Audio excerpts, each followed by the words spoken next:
made progress in the area of divesting non-core assets, and Khazanah alone has, over the course of the last 9 months, divested significant stakes in Tenaga Nasional, Malaysia Airports, and PLAS for the purpose of increasing the liquidity of these counters. But more such progress in this area must be made. We will be pursuing further such divestments of non-core and non-competitive assets that operate in areas where new strategic shareholders have the potential to enhance the creation of value as compared to them being left within the government stable. Of course, we must ensure that any such divestment stand up to rigorous checks to ensure that they are in the public interest. We will be vigilant in ensuring that transfer of GLC assets into the private sector does not compromise our goals for public sector reform and delivery, or lead to asset stripping that runs counter to the public interest.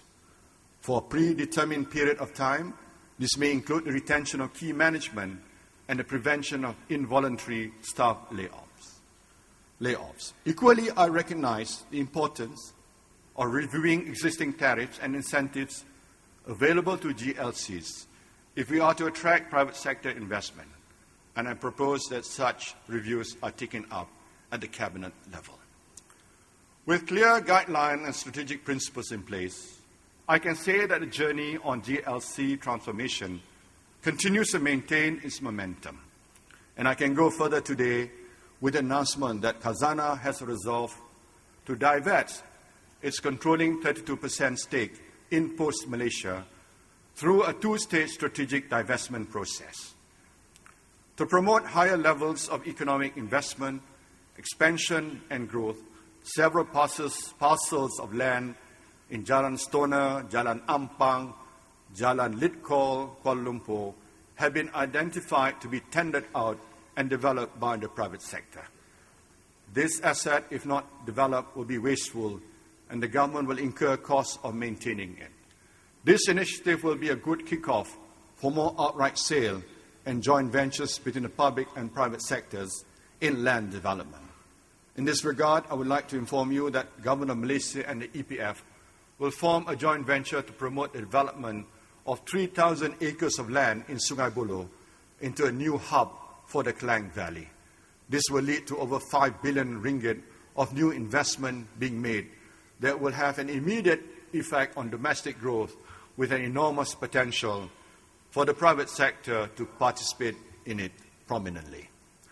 I can also share with you today that we will gradually reduce public sector involvement in activities that compete directly with the private sector.